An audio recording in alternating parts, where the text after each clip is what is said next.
Donc moi je m'appelle Tan Niem, j'ai 45 ans et en gros on peut dire que j'ai eu une vie d'avant et la vie de maintenant.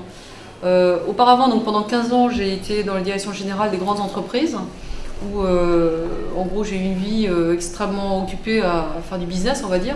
Il y a 10 ans, j'en ai eu marre, j'ai tout quitté et j'ai monté une ONG qui s'appelle Angenius. Le but, c'était de prendre ces compétences d'avant pour les mettre au service de l'intérêt général. Et donc je me suis occupée de croiser, notamment de combiner le durable d'un côté avec tout ce qui était libre et Internet de l'autre. Alors les TIC, pour moi, c'est surtout un outil, avant tout, un outil d'intelligence collective, c'est-à-dire que c'est une formidable accélération, instantanée, gratuite. Tout le monde peut avoir accès à une connaissance, on voit bien Wikipédia, c'est l'exemple type d'une intelligence collective facilitée par Internet. Donc pour moi, l'enjeu des TIC, c'est ça, c'est Wikipédia, donc la connaissance que j'ai, je te la donne, elle est gratuite et tout le monde peut contribuer. Quand on met maintenant la question du territoire là-dedans, il est évident que l'enjeu des territoires, c'est d'offrir des modes de vie durables à leurs habitants et de pouvoir le faire d'une telle manière que tout le monde se sente concerné. On sait bien qu'un territoire qui fait des choses verticalement et qui décide des équipements, etc., et les gens ne se sentent pas concernés, ça ne marche pas. Les gens ne viennent pas à l'inauguration, ils ne viennent pas dans les bâtiments, ils ne comprennent pas à quoi ça sert, ils trouvent ça moche, et ça ne marche pas. Et donc moi j'ai assez vite travaillé sur un concept qui était le croisement entre des territoires intelligents, c'est-à-dire des territoires qui offrent de l'Internet et tout ce qui va autour, donc des ordinateurs, des connexions, de la formation citoyenne, et de l'autre des communautés de gens qui seraient capables de prendre ça pour développer des modes de vie durables en territoire, c'est-à-dire les ONG, les enseignants, les personnes, tous les gens qui sont engagés, qui sont militants, qui apprennent eux à se servir des outils qui étaient à leur disposition pour travailler à la manière d'un Wikipédia, pour partager leur savoir-faire. Je prends un exemple très con, si vous avez quelqu'un qui a des super projets du côté du durable, dans une ferme bio, dans une boucle locale, ou dans l'autopartage, et bien s'il ne se sert pas d'Internet, il aura beaucoup moins de chances de toucher les gens que s'il est capable d'utiliser tous les réseaux, etc. Donc pour moi, l'enjeu des TIC pour les territoires, c'est vraiment de faciliter cette connexion entre des territoires qui offrent des moyens et de l'autre des participants, enfin des citoyens qui puissent s'approprier ces solutions-là. Voilà. Pour moi, c'est vraiment un outil d'intelligence collective. Pour moi, non, mais ça dépend pour qui, en général. Je pense que le développement numérique, là, à nouveau, c'est une vaste question. Le numérique en lui-même, c'est des outils, c'est des objets. Et on peut parler des câbles, du très haut débit, etc. C'est pas ça, je pense, la question. C'est plutôt la question, comment les gens s'approprient le numérique, pour moi. Le problème, c'est qu'aujourd'hui, on l'a bien vu, le numérique, c'est même plus important pratiquement que... C'est comme l'écriture, c'est peut-être même plus que Gutenberg au XIVe siècle ou XVe siècle. C'est à la fois la télévision, c'est-à-dire tout le monde y a accès, c'est gratuit, etc. Et en même temps, comme c'est compliqué, on peut faire passer n'importe quoi dedans. Donc tout l'enjeu du numérique, pour moi, c'est que les gens qui ont vraiment des messages à faire passer puissent se servir de l'outil correctement. Donc pour moi, il faut le ralentir si les gens sont incapables de s'en servir, et qu'en gros, le numérique, ça aurait dû à faire passer de la messagerie rose, du Second Life, et des trucs qui rendent les enfants complètement débiles. Si par contre, c'est pour faciliter la connexion et la transmission des idées qui comptent pour la société de demain, il faut au contraire l'accélérer.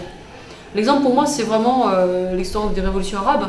Je discutais avec la blogueuse, je l'ai dit tout à l'heure en conférence, Lina de 26 ans, et à côté d'elle, il y avait Essel, qui évidemment ne sait pas servir d'ordinateur. Mais les deux disaient la même chose.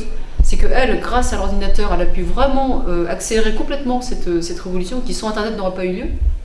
Et de l'autre côté, elle disait, mais derrière, c'est comme des gens qui se sont bougés, qui se sont mis en risque. Et là, on retrouve Essel. Ce sont des bons hommes qui sont allés avec leur vie se mettre en danger pour changer le régime. Donc pour moi, l'enjeu du numérique, c'est évidemment comment on s'approprie ces usages. Et l'enjeu, c'est vraiment d'avoir assez d'accompagnateurs, de formateurs, de jardiniers, de concierges, comme vous, sur l'Ardésie, pour que les gens apprennent à s'en servir correctement. Ce qu'a dit tout à l'heure le président de région, là, j'écoutais, je découvrais, votre projet d'avoir donné l'ordinateur à des tas de gens, dont des familles qui ont moins de 2000 € par mois pour vivre, et voire même moins de 800 €, il a dit 25% des gens qui ont acheté avaient moins de 800 € par mois pour vivre, je trouve ça géant. Là c'est bon, là, c'est ça qu'il faut faire.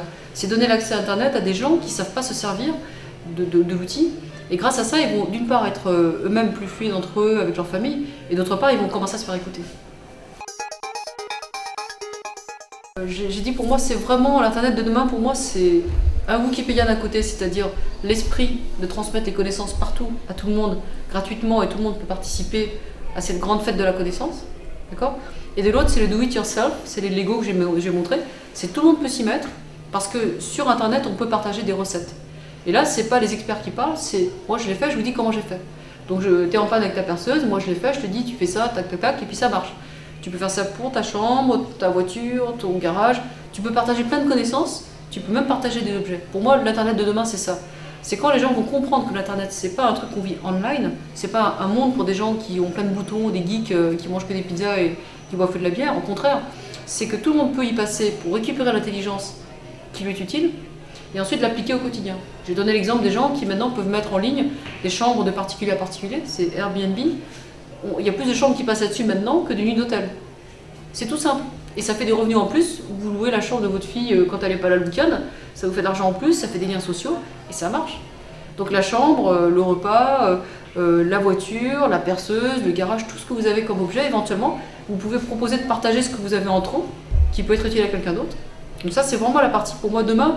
Internet, moi je le vois comme ça. Et non pas comme un truc qu'on fait à côté et on n'a pas de vie à côté. On n'est pas des no-life, au contraire.